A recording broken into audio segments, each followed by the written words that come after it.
O Abraço, de Lígia Bonjunga. Eu preciso te contar. Não dá mais pra ficar trancando essa coisa toda dentro de mim. Por mais que eu tenha resolvido não falar disso com ninguém, não dá mais pra ficar quieta depois do que aconteceu ontem à noite. Deixa eu ver por onde eu começo. Bom, acho melhor te contar de uma vez que quando eu tinha 8 anos eu fui Não, peraí. Não. Vamos deixar isso pra depois. Eu ainda não Eu ainda estou tão impressionado com o que aconteceu ontem à noite que é melhor eu te contar primeiro da festa. Pra ver se eu esfrio, sabe? Pra ver se eu me acalmo. Depois então eu te conto o resto. Ontem foi o meu aniversário, eu fiz 19 anos. Eu não sou muito festiva, sabe? Mas quando o Jorge é um amigão que eu tenho. Quando ele me chamou pra ir pra festa, ele me garantiu que eu ia curtir. Era uma festa diferente, cada grupo de convidados se vestia de acordo com os personagens de um conto de literatura brasileira. A dona da festa é uma mulher que tinha mania de difundir as artes e tudo que é festa que ela dá tem lance desse tipo. E aí, cada grupo que chegava na festa representava ou simplesmente contava para os outros convidados o conto que eles tinham escolhido. O Jorge escolheu aquele conto O Abraço e nem ligou quando eu avisei que eu era pior que péssima para essas coisas. Disse que eu andava enfurnada demais e que eu tinha saído de casa e ir pra festa. Ando. Ando enfurnada sim. Ando num parafuso medonho. Acabei aceitando o convite. Achei que a festa ia me distrair. O grupo se reuniu na casa do Jorge para ler junto o abraço. E aí a gente combinou quem fazia o quê e quem vestiu de quê. É um conto meio estranho esse teu, não é não? Ainda mais com aquela misturada que você fez de gente falando com bicho, de bicho falando com planta, feito coisa que não tem muita diferença entre um e o outro. Eu fiz a samambaia, que fica vendo lá do pátio o que acontece na casa. Até que eu gostei de inventar uma roupa de samambaia e, bom, mas não é isso que interessa. O que interessa é que a gente chegou na festa e foi logo contando o abraço. Quando já estava quase acabando, a mulher levantou e falou assim: Desculpem a intromissão, mas está faltando uma personagem na história. Eu conheço muito bem a obra dessa escritora e sei que o conto chamado O Abraço tem um personagem que não está aí presente: a morte. A gente ficou no maior espanto. Ninguém tinha imaginado que um festivo daqueles ia conhecer o teu conto e muito menos se preocupar com a falta de um personagem. Mas a gente se espantou ainda mais foi com a aparência da mulher. Ela estava disfarçada, que nem as mulheres da Veneza antiga que se disfarçavam quando iam a certas festas. Aquela máscara branca muito estranha, aquele chapéu preto de 3 pontas, o véu de renda, tudo igualzinho. Mesmo assim, espantado, Jorge resolveu fazer graça e falou que a morte passa tão depressa por esse conto que não deu tempo da gente pegar ela. Mas ninguém achou graça, e a mulher respondeu: Por mais rápida que seja a personagem dela, a morte é a personagem principal do conto. Ou será que não deu para vocês perceberem? A gente se olhou. Será que a mulher estava querendo dizer que a gente era ignorante? Ela continuou: Eu não estou ligada a livro nenhum, a conto nenhum, cheguei aqui na festa sozinha. Mas como eu conheço esse conto com a palma da minha mão, eu posso me juntar a vocês e figurar a morte. Posso até fazer a cena em que ela entra na casa Samambaia ver. Vocês querem? Eu vi logo que o Jorge não tinha gostado da ideia. Fazer a morte assim? Ele perguntou, com roupa veneziana. Mas a mulher nem se alterou. O guarda-roupa da morte é vastíssimo. Ela usa as vestimentas mais inesperadas, se disfarça de tudo que a imaginação pode inventar. E sem esperar mais resposta nenhuma, ela veio para junto da gente, anunciou que ia fazer a cena que nós tínhamos pulado e começou a representar. E foi aí que tudo começou. Quer dizer, foi na hora que ela fez a cena da morte. O nosso grupo se limitou a contar a cena, mas ela não. Ela fez. Foi nessa hora que eu comecei a me sentir completamente fascinada pela mulher. Mas peraí. Vocês pularam a cena da morte e foi de propósito? Foi. Ué, por quê? Porque o teu conto tem 7 personagens e nós éramos 6. Bom, mas não foi só por isso não. Foi por quê então? Você não vai acreditar. Prometo que eu acredito. Nenhum de nós quis ser a morte. Não acredito. Foi sim, juro. E aí mataram minha morte. Pois é. Mas que falta de respeito. Desculpa, sim. Não desculpo não. Bom, deixa pra lá. Conta o resto. O conto acabou, a festa continuou, a música começou a tocar e o grupo espalhou. Mas eu não conseguia tirar o olho da mulher. Onde ela ia, eu ia atrás. Ela não conversava com ninguém. Escondida naquela máscara, ela deslizava de sala para sala numa solidão que só o vendo. E eu atrás. Mas teve uma hora lá, quando ela foi pro jardim, que eu tomei coragem, cheguei juntinho dela e falei: Eu fiquei toda arrepiada com a cena que você fez. Por quê? Não sei.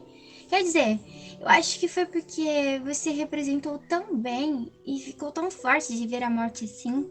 Assim? Feito você vestida assim e mascarada. A primeira vez que eu vi esse disfarce foi um quadro italiano que eu vi numa exposição. Eu fiquei fascinada, sabe? Essa vestimenta, esse contraste assim tão forte de preto e do branco me fascina mesmo. A mulher ficou sem dizer nada, mesmo sentou num banco.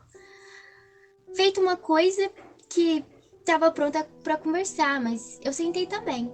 Você veio sozinha? Ela fez que sim. Mas se você se vestiu assim, quer dizer que você escolheu Veneza para representar algum conto conosco. Não. Eu não queria perguntar demais, mas eu queria demais saber daquela mulher. Você conhece Veneza? Ela fez que sim. Você é uma mulher feliz. Ela só me olhava. Eu sou encantada em Veneza, sabe? Eu nunca fui lá, eu nunca saí do Brasil, mas na hora que eu tiver uma grana para viajar, eu vou direto para Veneza. E de uma coisa você pode estar certa: eu não vou me perder lá naqueles canais, mesmo nos mais escondidinhos. Já li não sei quantos livros sobre Veneza, e se é filme ou documentário passado, lá eu vejo não sei quantas vezes. Nem olho para os atores, só vejo aqueles palácios, aquelas janelas, aqueles canais. Tem gente que se amarra em Paris, Londres, em Bali, mas para mim o lance é Veneza. E o engraçado é que essa fascinação toda começou quando eu era garotinha, folheando um livro de Veneza que tinha lá na casa da minha avó. Eu sei. Sabe? Ela fez que sim. Mas sabe como? Você já me contou isso antes. Fiquei super espantada. Mas a gente já tinha se encontrado antes.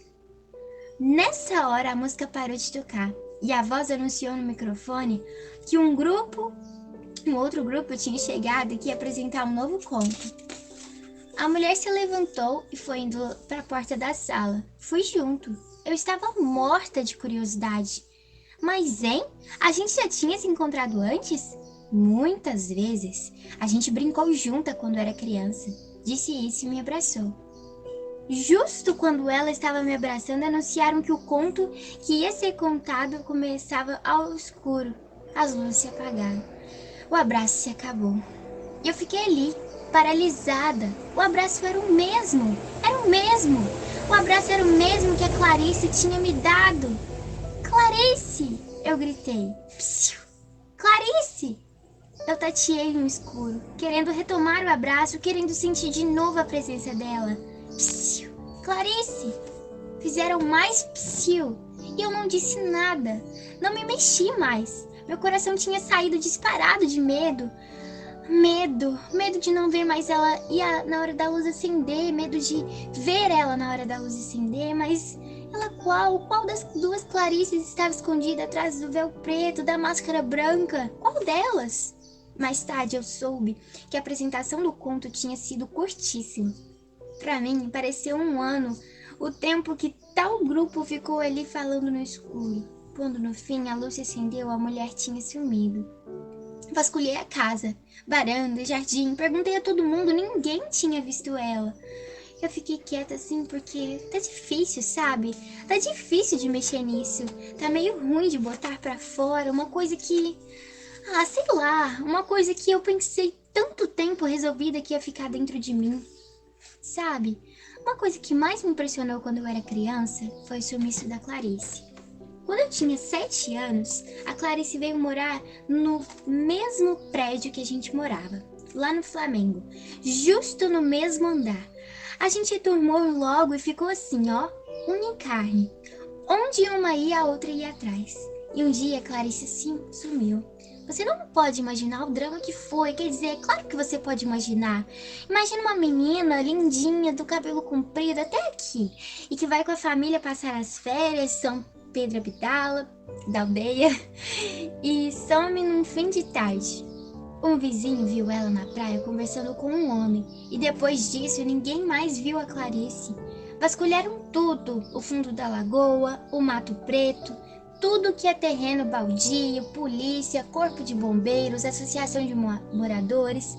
Todo mundo buscou a Clarice, mas a Clarice nunca mais apareceu. Ela tinha 7 anos que nem eu. Eu acordava de noite chorando de tão impressionada que fiquei, Clarice. Clarice, vem brincar comigo. Mas ela nunca veio. E um dia largaram de buscar e desistiram de esperar. E foi no dia que eu fiz 8 anos. Veja só que coincidência. Ontem, quando eu tive esse encontro extraordinário lá na floresta, eu estava fazendo 19 anos. Quando eu fui com os meus pais passar uns dias numa fazenda em Minas, eu ia fazer 8 anos. E foi justo no dia do meu aniversário que encontrei a outra Clarice. A outra que agora, volta e meia, eu me pergunto, será que é a mesma? Peraí, deixa eu beber essa água. Pronto. O amigo do meu pai tinha comprado uma fazenda em Minas. E a gente foi passar o feriadão lá. Era novembro e era a primeira vez que eu ia a uma fazenda. A casa era grande, velha, tinha uma porção de quartos e uma varanda comprida que se espichava pela frente da casa todinha.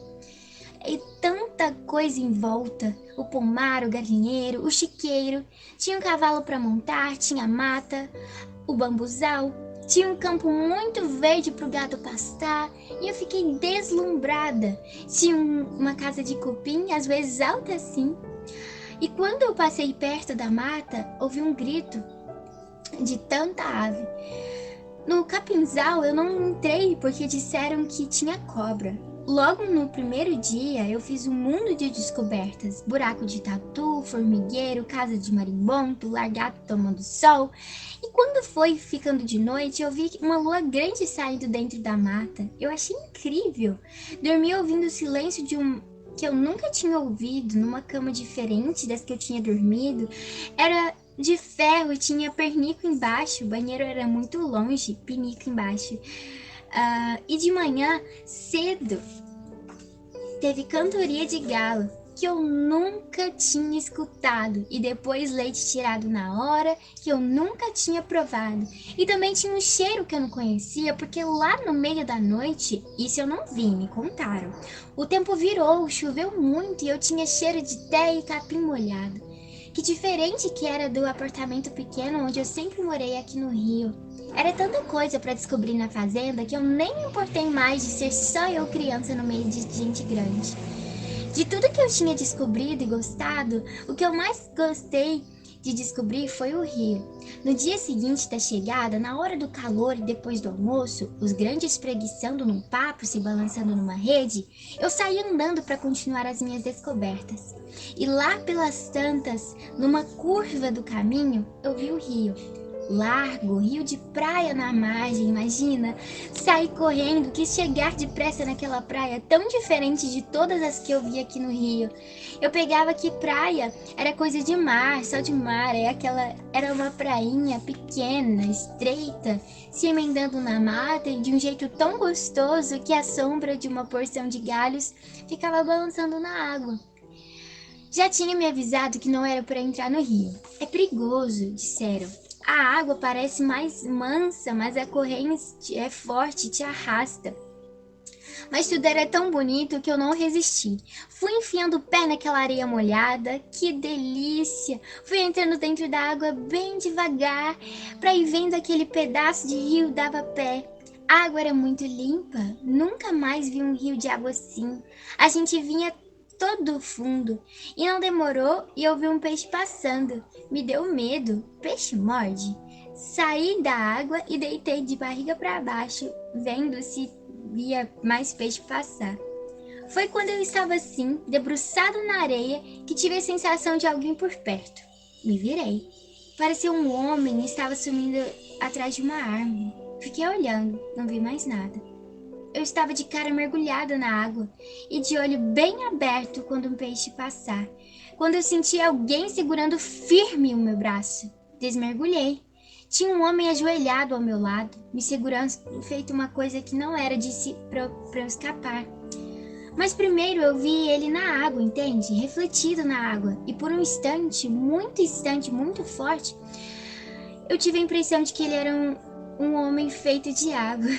E depois eu virei a cabeça. O homem da água estava me olhando com força. Podia ter uns 30 anos. A cara era muito atraente. Será que foi por isso, no princípio, que eu não me assustei? E ele ficou me olhando daquele jeito, sem dizer nada. Mas a mão não estava querendo me largar. Ele estava vestindo do jeito que milhões de homens se vestem, mas naquele lugar era um jeito tão estranho, terno azul marinho, camisa de colarinho e gravata cinzenta, imagina? E tudo era bem velho, surrado, o terno, a camisa, a gravata. O cabelo era preto e um pouco encaracolado. A cara era muito branca e uma barba, uma porção de dia sem fazer. Aí ele tirou do bolso do paletó uma caixa de fósforos. Ele empurrou ela devagar com o dedo. A caixa deslizou para fora. Eu olhei. Dentro da caixa tinha um pedaço de cabelo amarrado em uma fita vermelha. Ele botou a caixa no chão. Pegou o cabelo com cuidado, mas a outra mão sempre agarrando firme o meu braço. E encostou ele na ponta do meu cabelo, comparando.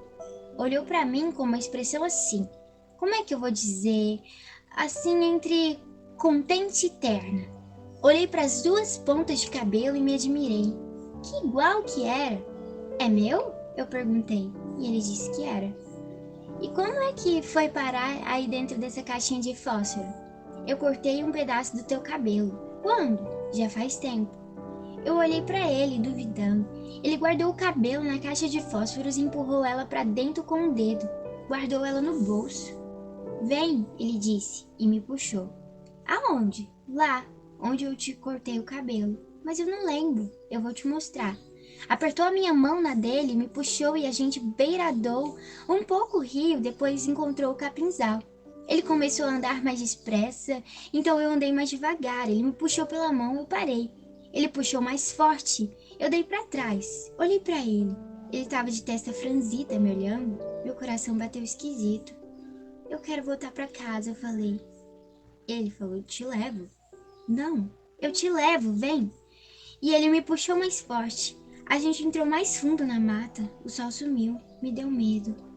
Quis me fincar no chão. Ele me arrastou, gritei. E mais depressa ele tapou a minha boca. Mordi a mão dele. Ele se ajoelhou, me puxou e mordeu também, na boca. Foi susto, foi dor, fiquei paralisada. Ele me forçou para o chão, montou em mim, desmanchou o nó da gravata cinzenta e deu um puxão nela.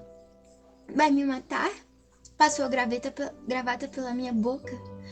Volteou ela de uma vez, deu um nó, mas quando foi apertar, me olhou, parou. E aí aconteceu uma coisa esquisita.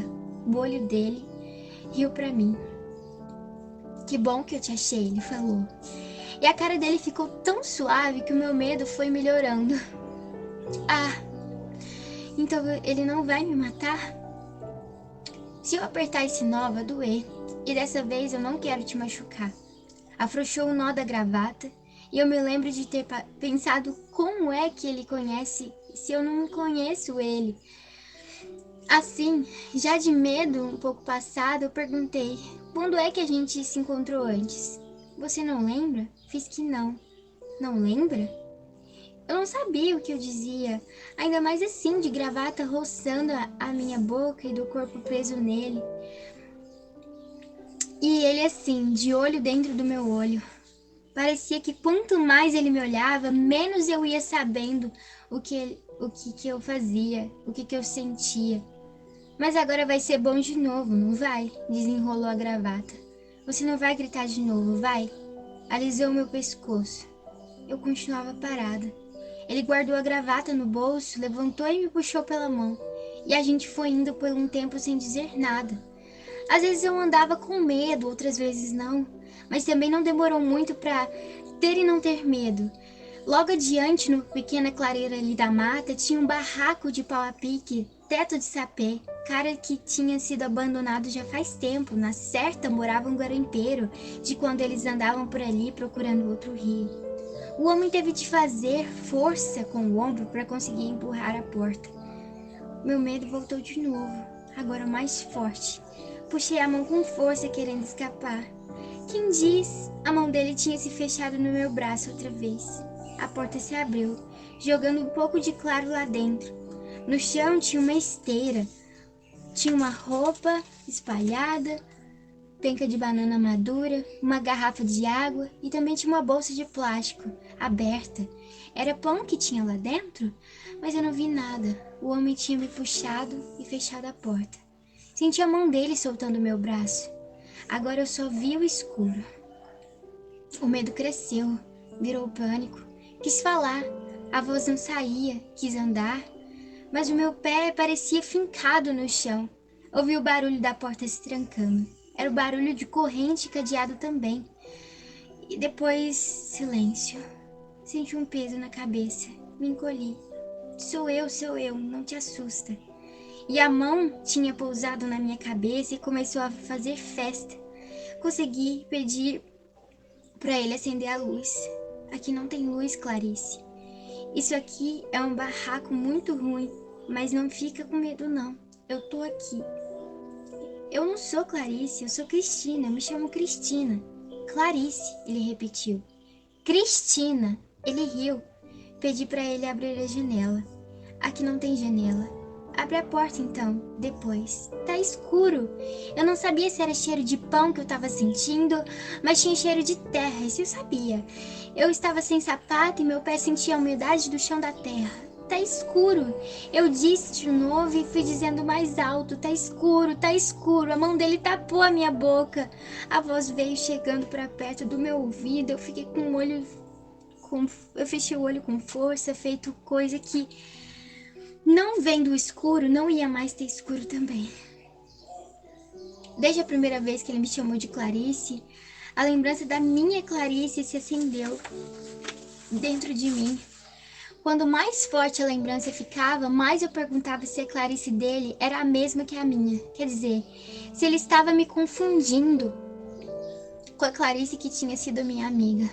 Mas quando enfim eu tomei coragem e perguntei como que era a Clarice dele, ele riu. Feito coisa quando eu tinha perguntado uma coisa engraçada. E quando eu perguntei de novo, ele só disse assim: menina bonita feito você se chama Clarice. A voz dele era sempre meio graxa, grave, sem pressa. Às vezes ele falava muito, dizia lá no mato era bom. Ruim era voltar para a cidade, procurar um emprego, arrumar a casa e comida. Tudo tão difícil. Não tinha mais água limpa, era tudo sujo e acabava sempre dizendo: é melhor eu ficar aqui. Outras vezes a voz ficava muito tempo sem dizer nada. Eu só ouvia um suspiro de vez em quando. E quando eu chorava, a voz mandava: como uma banana, bebe água. Mas às vezes quando eu chorava, a voz chorava também, chorava apertado, feito querendo sair de uma boca fechada com força. E meio chorando, meio falando, a voz dizia: eu não queria fazer isso contigo, Clarice, mas eu tenho que fazer. É mais forte que eu, é mais forte que eu. Eu me lembro também do barulho de uma chuvarada caindo. E foi com essa chuva chovendo lá fora que a voz dele falou assim: eu te prometo, Clarice, eu te prometo que dessa vez você não vai morrer no meu braço. Me abraçou mais forte que as outras vezes e entrou mais forte dentro de mim. No escuro, que eu ia sempre continuando e continuando, aconteceu aquele momento incrível. Eu acordei, a porta estava aberta. Fiquei olhando para o claro lá fora. Um claro cada vez mais claro. Espiei para um lado, para o outro. Ninguém. Esperei. O homem da água entrar. Mas continuou tudo quieto.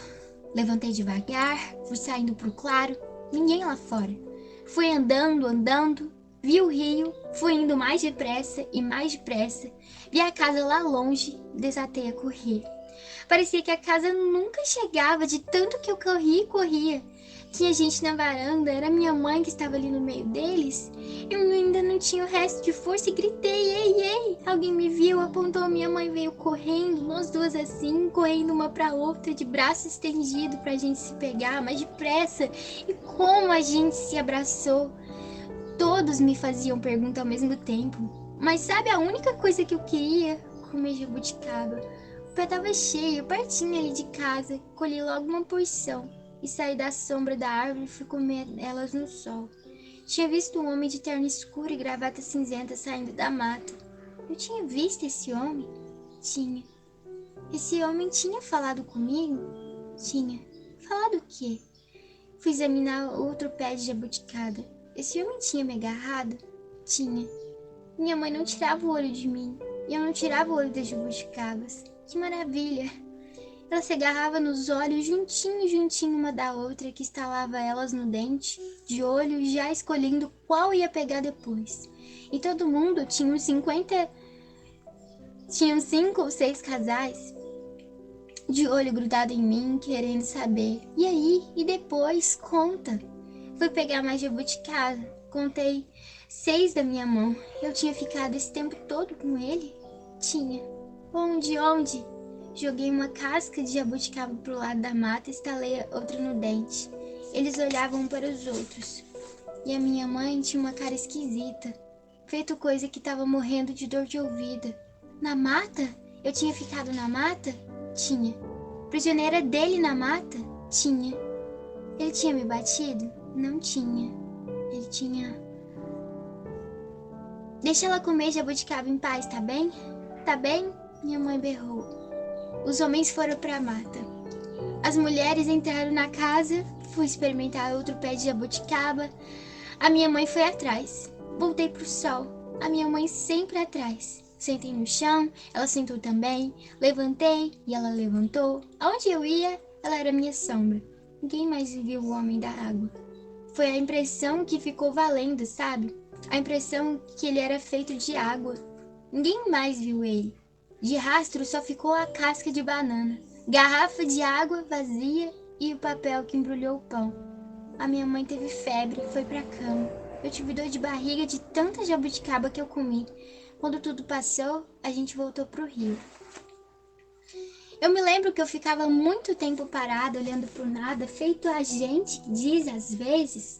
Quando meu olho andava, ele viu o olho da minha mãe me olhando, feito me perguntando, é nele que você está pensando? Mas aconteceu uma coisa curiosa, sabe? Eu não pensava acordada no que tinha acontecido, eu só pensava dormindo. Quer dizer, sonhando. E quando a gente pensava sonhando, o pensamento vira do lado avesso, não é? A gente vê coisas que nunca tinha visto do lado direito. Então o homem, em vez do homem da água, era a Clarice que eu encontrava nos meus sonhos. A tua ou a dele? Eu não sei. Aí que está. Ficou misturado. O lado avesso é uma coisa esquisita, né não? A gente sente com toda certeza o que está acontecendo, mas ao mesmo tempo não tem informação certinha do que está acontecendo. Você acha que o sonho... Você não acha o sonho um negócio fascinante? Acho. A primeira vez que a Clarice apareceu, eu vi logo que era ela. Aquela coisa de sonho que eu acabei de falar, a gente não vê direito a cara, a gente não vê direito o jeito, mas a gente sabe que é a fulana, que é Beltrano que tá ali. Mas teve 2 coisas que eu vi logo quando ela apareceu. A altura dela era a mesma que a minha, o cabelo dela era igual ao meu. Logo, logo a gente começou a brincar. De cabra cega, de amarelinha, disso, daquilo. E daí pra frente eu comecei a sonhar toda a noite com a Clarice. Uma vez, quer dizer, um sonho no meio de um brinquedo de médico que não salva o doente morre. Eu perguntei pra ela, você morreu no abraço que ele te deu? Morri. E morrer é ruim, feito todo mundo diz? Não deu pra ver. Por quê? Tava escuro? Não. Por que então? Foi o abraço que ele não me deixou eu ver. ele tapou minha cara. Por quê? Pra eu não ficar com medo. Ele fez assim, ó, subi numa cadeira e me abraçou. Mas ele era alto assim? Era. E sempre assim, ó, sempre assim. Arredondou os braços no gesto de quem vai abraçar. Quando ele abraça de feliz aniversário, de feliz ano novo, ele abraça assim, ó, e me abraçou. Quando é abraço de amor, ele abraça assim. E aí, me abraçou com tanta força que caiu da cadeira e a gente morreu de rir. E desse sonho pra frente, a gente começou a brincar de abraço. Como é que ele abraça quando chove? Assim. E se é domingo? Assim. E feriado? Ele abraça que nem domingo? Quase igual. Mostra como ele abraça se tá no escuro. E se aula de matemática? Está na hora de acordar. E a Clarice subia na cama. E a Clarice trepava na árvore. E a Clarice fazia cara disso. E a Clarice fazia cara daquilo. E cada sonho que a Clarice chegava, a gente inventava mais abraço. O abraço sempre estava presente. Era só a gente começar a brincar que eu já dizia: chama ele. É só de olhar o jeito que ela fazia o abraço chegando. Eu já sabia que o sonho de brincar era de médico, que era sonho de brincar dentro d'água, que era sonho de cavar a terra para brincar de enterro. Mas se eu era brinquedo de enterro, eu avisava logo: se você já morreu, é você que faz a morta. Sem um abraço, a gente não brincava mais. Mas à noite, quando a Clarice apareceu, eu fiquei olhando para ela, mal podendo acreditar. Ela tinha crescido, era agora uma mulher. Ela vinha trazendo flores e uns panos que arrastavam no chão. Eu não sabia o que eu dizia, só pensando e pensando, será que é assim? Grande, ela ainda vai querer brincar comigo? Ela ficou parada. Feito ela ficava quando a gente brincava de estátua. Começou a me dar medo, porque a Clarice ficava assim tão quieta. Então era mesmo? Ela não ia mais brincar comigo? Assim, de Clarice grande, eu fui me sentindo cada vez mais insegura. E para piorar, o céu escureceu. Eu não sabia se era noite ou temporal chegando. Resolvi ir embora.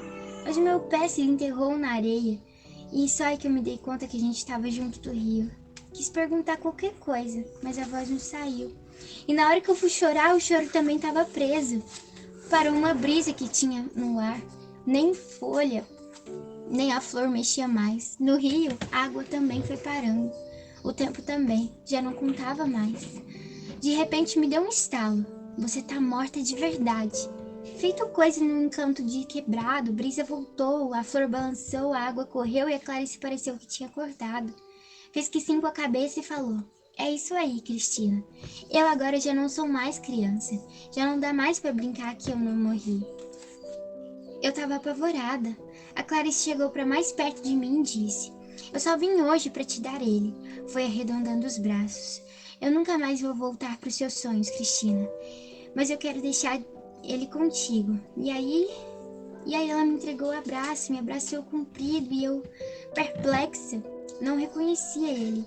Era um abraço estranho, era um abraço desconhecido que ela estava me entregando e eu não sabia de que eu ia brincar com ele.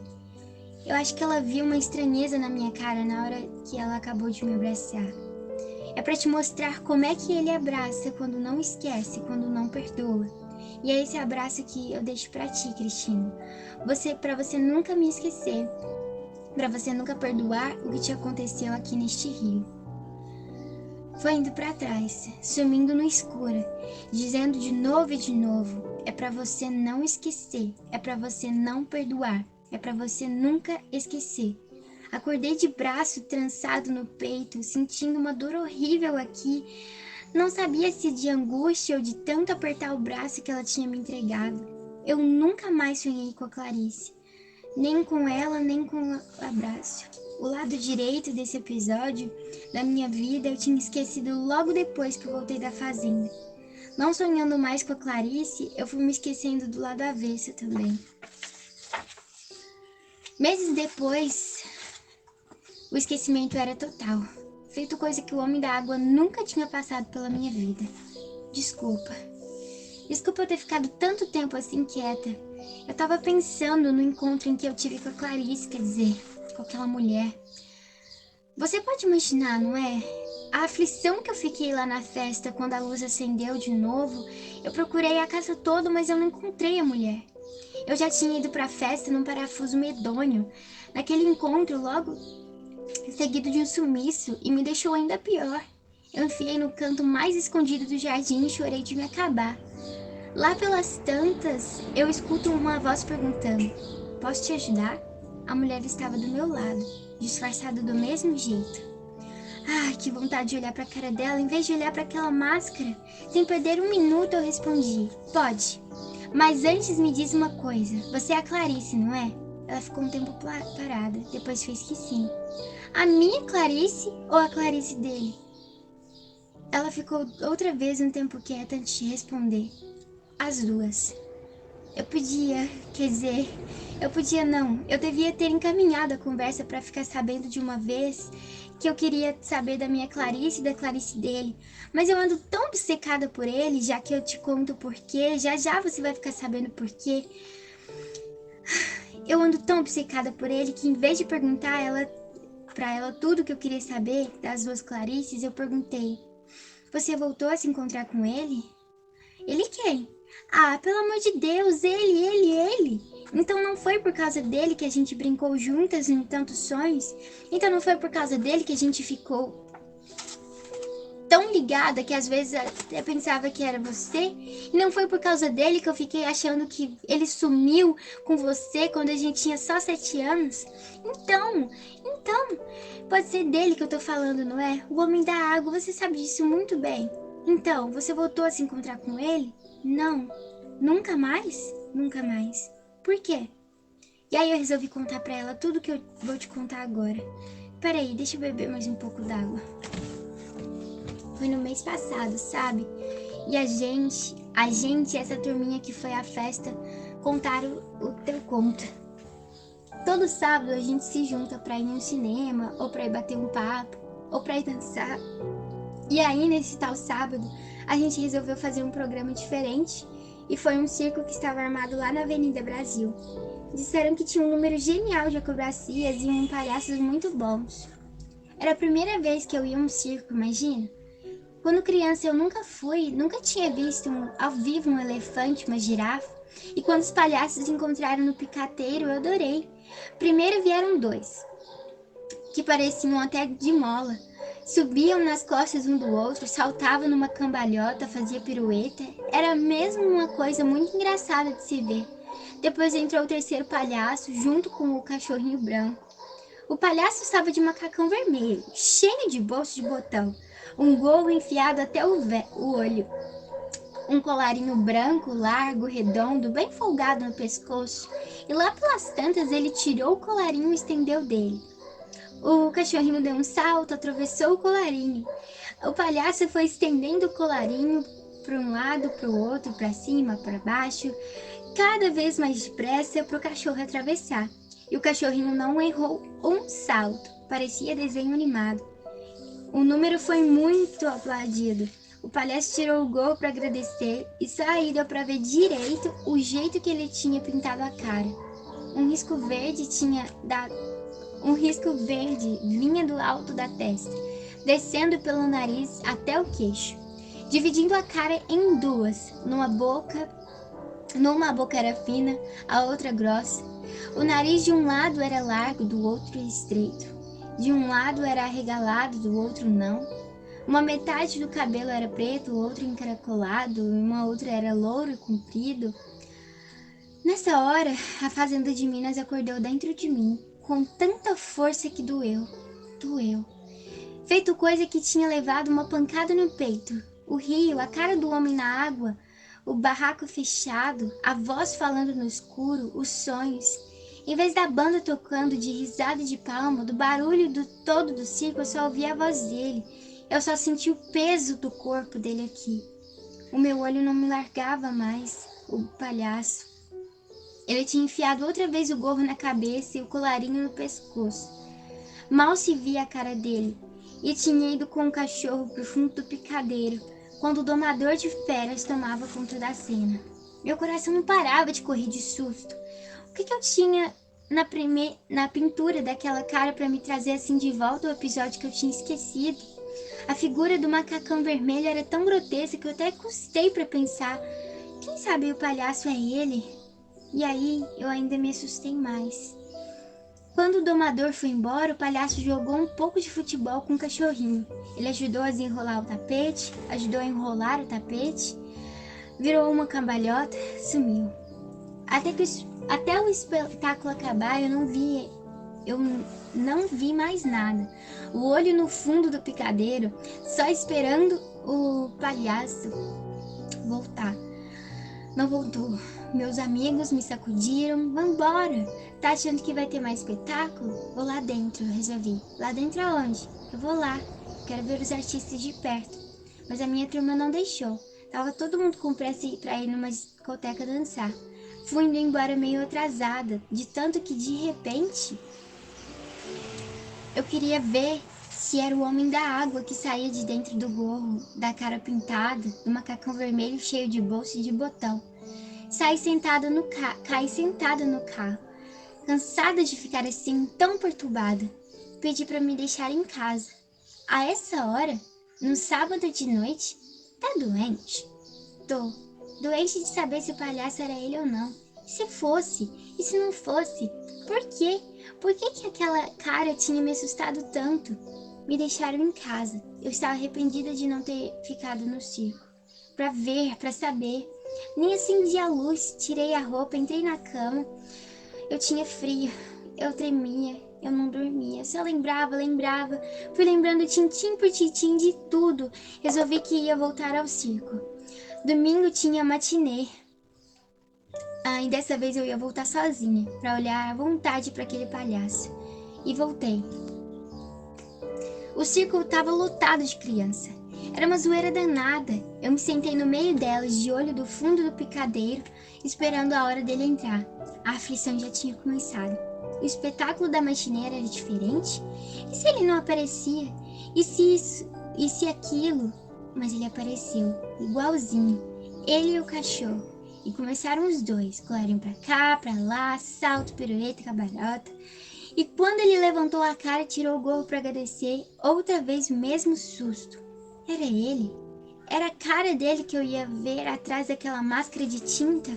Eu mal conseguia ficar sentada, de tanto desassossego, de tanto ir juntando coragem para no fim do espetáculo chegar para perto dele e pedir limpa a cara para mim. Será que o medo deixava? Quando começou o último número, meu coração já estava adoidado. E foi assim, sem fogo, que em vez de sair pela plateia, eu saí pela picadeira. Me misturei com os artistas. Passei pela banda que tocava e saí do outro lado da lona.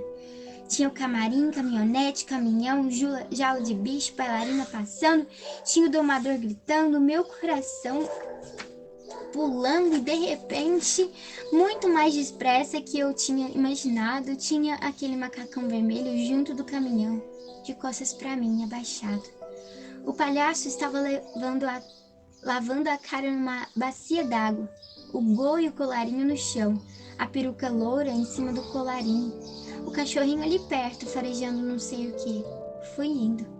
O palhaço se endireitou, pegou a toalha pendurada no ombro, secou a cara e se virou. A gente se olhou. Foi só de olhar que a lembrança da fazenda tomou conta de mim outra vez. A varanda comprida da casa, o leite espumando no curral, o rio, o cheiro da terra lá, o barraco fechado. Ele ficou parado, o olho no meu, toalha aquecida. Eu pensei, será que ele estava lembrando do que eu estava lembrando? Ou será que ele estava sacando a disparada do meu coração? Ou será que ele era assim parado, me olhando só porque estava parado olhando para ele? Eu tinha que escutar depressa a voz dele para acabar com o resto da minha dúvida. Me abaixei e comecei a fazer festa no cachorrinho, segurando a mão suada no pelo dele. De canto de olho eu vi o homem enxugar de novo a mão, pescoço, braço, devagar me olhando.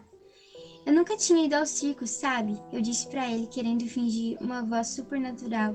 Eu gostei tanto de tudo que eu quis ver os artistas de perto. Arrisquei o olhar pra ele. Achei o número fantástico. A toalha ficou mais uma vez esquecida. Ele continuava me olhando, mas continuei falando. É incrível como esse cachorrinho é bem ensinado. Foi você que amestrou ele? O homem fez que sim com a cabeça. Eu tinha um cachorro bem parecido com esse, sabe? E eu já quis ensinar uma porção de coisas pra ele, mas ele não aprende nada. Não sei se é porque eu não sei ensinar direito ou se é porque ele é mesmo um bobalhão. Dessa vez, o olho do homem riu pra mim. Foi muito difícil ensinar pra ele tudo que vocês fazem? O homem fez uma cara assim, de que nem tanto, e sacudiu a cabeça. O que eu achei mais impressionante foi a precisão dele pulando no ar e atravessando o colarinho. Como é que você conseguiu fazer isso, hein? O homem fez um gesto vago. Nunca erra? O homem fez que não. Eu queria demais treinar meu cachorro. Pelo menos ele sentar assim, feito o seu tá sentado agora. Olha só que gracinha. Qual é o conselho que você me dá para começar de novo os meus treinos? E aí o homem começou a falar da paciência, não sei mais o que. Eu só sabia que ele estava falando e o resto da dúvida foi-se embora. Era voz grave, lenta, meio baixa. A voz não combinava nada com aquela roupa de palhaço que ele tinha arrumado. Abaixada assim, feito eu estava, era difícil ficar com o olho fechado, só ouvindo ele falar no escuro. E eu fiquei. A dúvida tinha acabado, mas a perturbação era cada vez maior. Eu estava sentindo a curiosidade enorme de conhecer melhor aquele homem, e pela primeira vez eu pensava nele como uma mulher. Ele parecia mais à vontade, se abaixou para mostrar o primeiro exercício que durante muito tempo ele tinha feito com o cachorrinho, e num dos movimentos que ele fez o braço, ele roçou no meu. O meu susto foi tão grande que nem deu para disfarçar. Eu estava sentindo o susto que eu não tinha sentido nos meus 8 anos. O grande susto dos meus 8 anos tinha sido: ele vai me matar? E agora eu senti o outro. O quanto mais eu me assustava, mais curiosidade aumentava. Eu queria conhecer aquele homem melhor. Mas para ver se eu entendia por que ele tinha feito aquilo comigo, para ver se eu descobria por que eu era a Clarice, para ele a Clarice.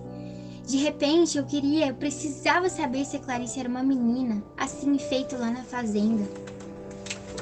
Ou se a Clarice era uma moça, feito eu agora. Ou quem sabe uma mulher mais velha que ele, por um desvio mental, tinha reduzido a uma criança indefesa? Ou será que eu tinha sido a única Clarice? Ou será que ele andaria sempre à espreita num lugar solitário qualquer, para se apossar de uma outra Clarice? E logo depois mais outra e mais outra. Eu olhava para o clorinho, para a peruca, para as tintas, um disfarce perfeito para ninguém saber desse caminho tão escuro por onde ele andava, buscando a Clarice. Eu olhei para ele, feito querendo uma resposta para aquilo tudo que ele estava pensando. Ele estava parado, me olhando de um jeito assim, intenso. E de novo eu tive medo. Será que ele estava me reconhecendo? O cachorro latiu. O homem então olhou para ele e começou a fazer festa nele. Os dois pareciam muito amigos. Olhei para a mão do homem, queria ver como que ela era. Eu só lembrava da sensação dela. Era fina, quer dizer, estreita. Os dedos eram compridos. Olhei para o pé, mas não deu para ver a cara do pé. Estava escondido num sapato enorme de palhaço e cada vez que eu achava mais inquietante ver aquele homem tão atraente metido num rosto de disfarce de palhaço. Quando eu olhei de novo para ele, ele estava olhando para o meu cabelo. Oh, meu Deus. Desculpa, eu que falei isso. De repente, o cachorrinho deu um salto e virou numa cabalhota no ar, feito ele fazia no picadeiro. Eu também saltei de susto. O homem começou a contar um outro episódio do treino que tinha feito com o cachorro. Mas agora ele parecia mais agitado. Falava mais depressa, mais alto. Olhava a toda hora para o elefante ali do lado. Não sei se fazia mais barulhento se o elefante ou o corneteiro que estava perto ensaiando um toque de corneta. Não olhava mais direito no meu olho, parecia irritado, começou a reclamar. Mas que barulho, que tanto barulho sempre. Esses bichos todos presos, olha só o elefante, ele quer sair de lá, mas não pode, preso. E essa corneta que não para, e mais a moto andando naquela moto, daqui a pouco vai começar tudo de novo. Puxa, ia ser bom ir para um lugar sem barulho. Voltou para junto da bacia e enfiou a cara dentro d'água. Ficou tanto tempo assim que eu cheguei perto dele e disse: Ei, você quer se afogar nessa bacia? Ele tirou a cara de dentro da água, enfiou nela a toalha. Parecia resolvido a não olhar mais para mim. e de repente, sem pensar mais nada, eu disse assim: a gente podia conversar num lugar mais calmo, não podia? Um lugar sem barulho? A toalha foi descendo devagar, o olho dele apareceu. Eu tava parada, mal podendo acreditar no que eu tinha dito, mas eu fiquei olhando firme para ele. Ele não respondeu. Tirou devagar o sapato, o pé também. Era estreito e muito branco. Saiu de dentro do macacão, ficou de camiseta branca sem manga e de calça velha azul marinho. Essas calças de atleta, sabe? Sumiu atrás do caminhão, mas voltou logo, trazendo umas sandálias. Calçou, continuou assim, sem dizer nada. Me pegou pelo braço e a gente foi andando. O cachorrinho veio atrás. Acho que foi nessa hora, acho que foi exatamente nessa hora que eu entrei no parafuso que estou até agora. Quando chegou à esquina, a gente dobrou.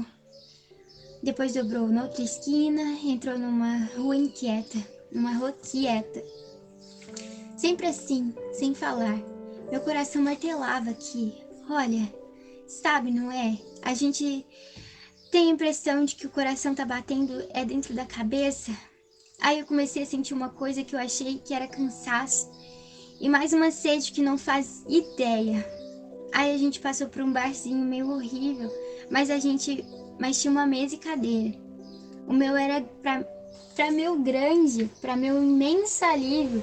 Ele resolveu, aqui é quieto, a gente vai tomar um troço. Ele pediu uma cerveja. Se você me perguntar quanto tempo a gente ficou ali sentada, sem nada, eu não sei.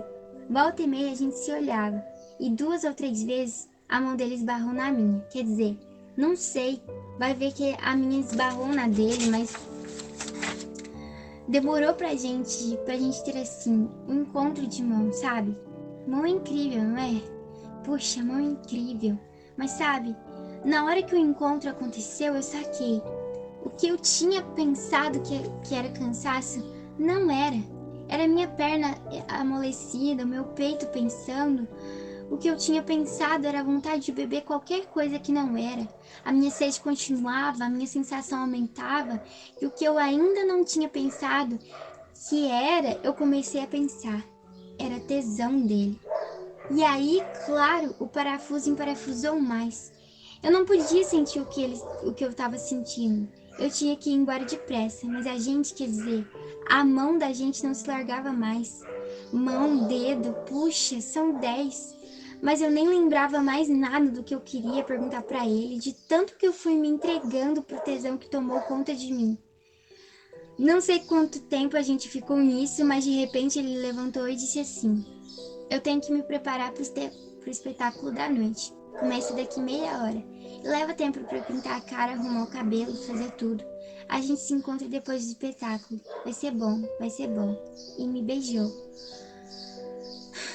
Um beijo, atrapalhado, sabe? Mais forte. E falou: quando acabar o espetáculo, você me encontra lá mesmo onde você foi depois da matinê. E aí eu fui e agarrei ele. Como é que pode, não é? E beijei. Feito quando nunca tinha beijado ninguém. Ele saiu depressa. O cachorrinho atrás. E eu fiquei lá parada, assim. Assim feito, a gente fica, não é? Quando está no estado sei lá, que estado é esse? Voltei pro circo já na hora dos palhaços entrarem em cena. Sentei na arquibancada e esperei. Entraram 2 e ele não apareceu. Primeiro eu pensei que ele tivesse se atrasado, depois eu fui achando que era atraso demais. Minha sede, toda a tesão do meu corpo foi virando angústia. Nem esperei o espetáculo acabar. Me embarafurestei no meio do público, me misturei com os artistas que saíam pelo picadeiro, corri pro lugar onde a gente tinha conversado com ele, vi 2 palhaços e fui perguntar para eles onde é que eu podia encontrar o outro.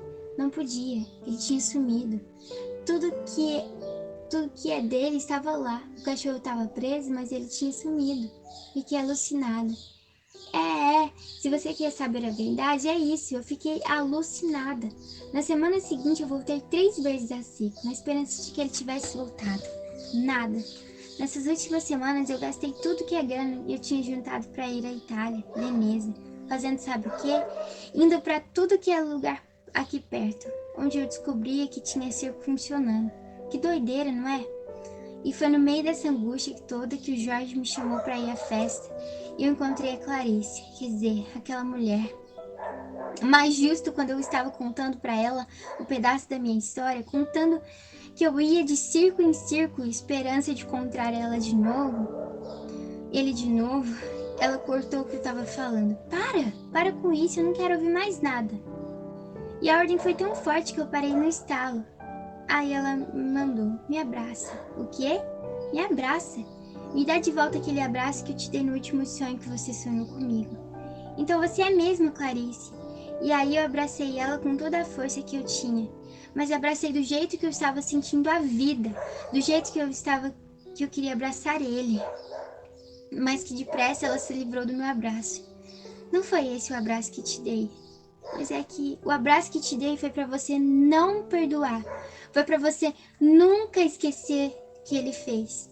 Contigo, quando você só tinha 8 anos. Não é porque você só tinha 8 anos, não. Podia ser 10, 20, 50, 100. Não importa. O que importa é que não existe perdão para quem arromba o corpo da gente. Sacudiu a cabeça assim, ó, e falou. E você vai e transforma o abraço do não perdão num abraço de tensão. Você é mesmo uma infeliz, você merece o pior. Eu fiquei, sei lá, eu fiquei assim meio tonta olhando pra ela e ela pegou e disse: é por causa de gente feito você, gente que não tem memória, que perdoa fácil, que esse crime continua sem o castigo que merece. Tá me olhando assim por quê, hein? Por quê? Será que você nunca parou pra pensar que o que te aconteceu foi um crime? Crime, sim, crime. Então não é criminoso quem arromba uma casa para possar do que tem dentro? E se é preso não é condenado? Não vai pra cadeia? 1000 vezes pior é o criminoso que arromba teu corpo. A coisa mais minha que existe, a minha morada verdadeira, do primeiro ao último dia da minha vida, meu território, meu santuário, meu imaginário, meu pão de cada dia. E ele vai e arromba, nem disfarça, nem insinua, entra na marra, só porque tem mais força. Não desculpa, eu me expressei mal. Força é inteligência, força é imaginação. A força é saber trincar dente quando a dor é grande. Ela entra numa amarra porque tem mais músculo. E por isso, só por isso ele me arromba, me rasga, me humilha. Ele sabe que humilhação é a dor que dói mais. E para qualquer ser que preze não tem humilhação maior do que ser arrombado assim. E ainda arrisca na saída de me deixar um filho que eu vou ter que arrancar, uma AIDS que eu nunca mais vou ter que curar. E você fica aí, me olhando feito quem tá duvidando pra ver se arrombamento ou castigo tem que ser pior. Você é mesmo uma infeliz. Não, eu tô te olhando assim porque, sei lá, você me deixa ainda mais confusa. Parece até que aquilo tudo que aconteceu comigo foi com você, mas ao mesmo tempo você fala coisa, feito. Mas então, você pensa que só você tem essas histórias pra contar? Eu posso te contar 10, 100... 1000 histórias feito a tua. Eu posso te contar o que eu tinha 7 anos e eu fui no verão para São Pedro da Aldeia. A água da lagoa era tão mansinha que a mãe deixava eu sozinha na praia. E quando foi lá que ele apareceu, feito brotando da água, tão bonito que eu tive medo algum. Ao contrário, fui respondendo contente tudo que me perguntava. E quando eu voltei para casa, ele voltou junto e falou: sabe que é um elefante morando naquele mato, é mesmo? Vamos lá que eu te mostro. E me segurou pela mão. E quando o medo chegou, era tarde. A minha mãe já tinha me explicado que estupro não tem perdão. É crime e atinge muito fundo da dignidade humana. Feito homicídio, feito pobreza. Crimes que não têm perdão. Ele me derrubou lá no mato, arrancou minha roupa de banho. Eu ainda não entendia direito o que é dignidade humana. Eu ainda não sabia bem se o tal do homicídio, o tal do estupro que ia acontecer comigo, de qualquer maneira era um crime. Eu tinha que reagir. Mas ele logo, é claro, me dominou e eu resolvi morrer. Fiz assim, e deixei a cabeça cair para um lado. Braço pra cá, perna pra cá, o olho fechou. Me lembro que eu mal respirava. O tempo todo doía aquele homem tão grande forçando o caminho para dentro de mim e eu pensava, se eu morri, nada disso está acontecendo comigo. Acho que eu me concentrei tanto para fazer bem o papel de morta que comecei a achar que eu tinha morrido mesmo. Ele mandava eu abraçar ele e eu morta. Ele pegava o meu braço, mas meu braço caía morto para um lado, o outro para o outro. E ele acabou falando, ei, você tá morta? Eu nem respirava, mortíssima. Quando ele foi embora, eu fiquei ali do mesmo jeito, um tempão, criando coragem para desmorrer. Eu não contei para ninguém o que tinha acontecido, ninguém. A minha mãe já tinha me ensinado também que nenhum morto volta a contar o que aconteceu depois da morte. Então você é mesmo a minha Clarice? Eu posso te contar o que eu tinha 19 anos, que nem você tem agora. E eu fui passar férias no mar. Fazia vento, fazia frio, tinha umas dunas enormes na praia. Eu tava lá sozinha e já ia anoitecendo quando ele veio por trás. Tapou minha boca, me derrubou na areia, me crispei com tudo que é força que eu tinha para não deixar ele arrombar meu corpo. Esperneei, bracejei, mordi, arranhei, lutei de tudo que é jeito durante o tempo todo do arrombamento. Usei cada pedacinho do meu corpo na luta, na unha, na mão, do dedo, do pé, do dente, imaginação. Mas ele tinha mais músculo e demorou o quanto quis na minha morada. Esporcalhou tudo na saída. Mas eu já tinha crescido, eu já tinha entendido direito o que quer dizer ferir fundo a dignidade humana. Contei para todo mundo o que tinha acontecido na esperança de que pegassem ele. Mas então você não é a minha Clarice?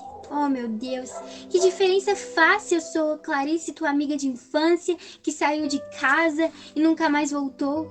Ou se eu sou a Clarice que fingiu de morta, ou se eu sou a Clarice que botou a boca no mundo, ou se eu sou a Clarice que morreu numa gravata cinzenta, ou mil outras Clarice que posso te contar.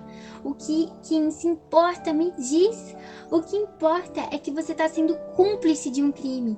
Eu? Você e todos que calam, que perdoam, que esquecem um crime assim. Ah, pera lá, você tá dura demais comigo. Você tá esquecendo que eu era uma criança, mas agora não é mais. E continua esquecendo e continua perdoando. Eu não perdoei. Ah, não? Não. E esse tesão todo aí que você tá dele? Hein? Responde. Cúmplice sim. Deu as costas e foi embora. E aí, sabe, eu entrei num outro parafuso. Devagarinho, eu já te disse que eu sou devagar para sentir coisas, não é? Muito devagarinho. Eu comecei a me dar conta do horror que foi. O episódio da Fazenda de Minas, quero dizer. Parece que só agora eu começo a entender direito a gravidade daquilo tudo. Só que não tá adiantando. Eu continuo obcecada por ele, pelo homem da água. E por ela também, não paro de querer saber mais daquela mulher. A vontade de ver ela de novo ficou tão grande que eu tô sempre falando sozinha, quer dizer, falando em pensamento tudo que eu quero saber dela. Não paro de querer olhar também para aquela cara, mas sem máscara, sem máscara. Ai, que parafuso. Imagina! Então, como é que eu fiquei hoje de manhã quando o telefone tocou e era ela? Foi só de ouvir o alô que eu reconheci logo a voz dizendo assim, sabe? O sucesso da festa que eu te encontrei foi tão grande que já me convidaram para outra festa hoje à noite. Por imitação, os convidados se vestem a caráter representando os contos, dessa vez da literatura universal. E como nós duas curtimos Veneza, escolhi um conto veneziano que fala sobre o encontro da mulher mascarada com outros dois personagens. São personagens secundários, fala pouco. Você quer ser um deles? Eu pensei 2 vezes. Mais depressa falei que queria e só perguntei o que eu vestia, o que eu tinha que fazer. A gente se encontra um pouco mais cedo lá na festa. E aí eu combino contigo tudo o que tem que ser feito. Mas e a roupa? Me vista de quê? Escolhe a roupa que você mais gosta de usar. Eu vou levar umas flores, uns panos e a gente arruma tudo lá na hora. Toma nota do endereço. Tomei nota e ela desligou. Ainda não era meia-noite e a gente tinha combinado de se encontrar na tal casa às 8 da noite. Começou uma coisa esquisita dentro de mim. Foi devagar que começou. E rolou umas 3, 4 horas até eu sacar que estava sentindo uma premonição. Uma premonição. Intuí que ia acontecer uma coisa horrível comigo na tal festa. Já mais pro fim da tarde eu estava numa angústia tão grande que mal consegui telefonar e marcar esse encontro. Eu não aguentava mais ficar um minuto sem desabafar toda essa história. Se eu continuava quieta, eu explodia. Desculpa, viu? Desculpa ela que era pressão, danada que eu te botei no telefone pra você vir correndo até aqui, mas eu tinha. Eu tinha que te contar tudo isso. Olha aí, são quase 8 horas, já tô atrasada. A fela é lá na estrada da Gaveia, você me leva até lá? Peraí, Cristina, peraí. Essa intuição que você teve, que eu tive não, que eu tenho, continuo achando que eu não deveria ir nessa festa. Mas então por que você vai? É a única chance que eu tenho de ver a Clarice de novo. Como é que você sabe? Ela pode muito bem te telefonar outra vez. E se ela nunca mais telefona? Bom que... Aí mesmo que eu não me perdoo de ter deixado escapar esse desejo de ver ela de novo. De fazer ela tirar aquela máscara. Bem, vamos embora. Espera um pouco, te acalma. Se você tem uma intuição assim tão forte, intuição é besteira, vamos embora. Não é besteira não, calma aí. Mas será que mesmo depois de eu ter te contado tudo, você não entende que eu preciso ver a Clarice que ela é? Claro que eu entendo essa curiosidade, mas é muito mais que curiosidade, é feito que, sei lá, sei sim. É a certeza que falando outra vez com ela, olhando pra cara dela, eu vou sair dessa confusão, desse parafuso. Vou. Eu vou ficar sabendo do que aconteceu com a Clarice, eu vou ficar sabendo se ele fez mesmo doente, um criminoso, ou se ele fez aquilo comigo, lá na fazenda, eu quero dizer, porque era eu. Ele podia ter gostado de mim, não podia? Mas você só tinha 8 anos. Eu sei, mas olha... Aí essa hora, eu vou chegar super atrasada. Vem, escuta. Vem, no caminho a gente conversa mais. Mas no caminho a Cristina foi ficando quieta. Cada vez mais quieta. Se eu falava, eu via que ela não estava prestando atenção. Se eu perguntava, ela não respondia com um sim, com um não. Ela só dava de ombros. Às vezes nem isso. E chegamos no tal endereço. Uma casa bonita. Lá no alto da Gaveia, jardim em volta, acampando na mata que sobe pela montanha. Estranhei. Pouca luz para uma festa, não é? Me espera num instantinho que eu vou ver se é aqui mesmo. Saiu do carro e atravessou o jardim e tocou a campainha. Fiquei esperando. Quem abriu a porta foi uma figura em preto e branco, mascarada, chapéu de 3 pontas, véu de renda. Conforme ela abriu a porta, os braços também se abriram, feita uma coisa que ia acolher a Cristina no abraço. Mas o gesto se paralisou. As duas trocaram umas palavras. A figura sumiu dentro da casa e a Cristina voltou correndo pro carro. Estava nervosa, emocionada, mal podendo falar. É aqui sim, é aqui. Foi ela mesma que abriu a porta. Eu vi. Eu não precisei falar nada porque ela foi logo dizendo que vai ensaiar comigo sem máscara. Parece que ela adivinhou essa aflição que eu estou para olhar bem pra cara dela. Mas Cristina, está tudo tão quieto, não parece que tem festa, nem que... É que a festa só começa mais tarde. Mas tem mais gente lá dentro? Tem sim. Eu vi um garçom passando de bandeja. Eu vi música afinando instrumento. Vai ter festa sim. Tchau, obrigada, brigadíssimo. Depois te conto tudo o que aconteceu. Já ia correndo de volta para casa, mas parou. Se virou devagar para mim e me olhou muito sério.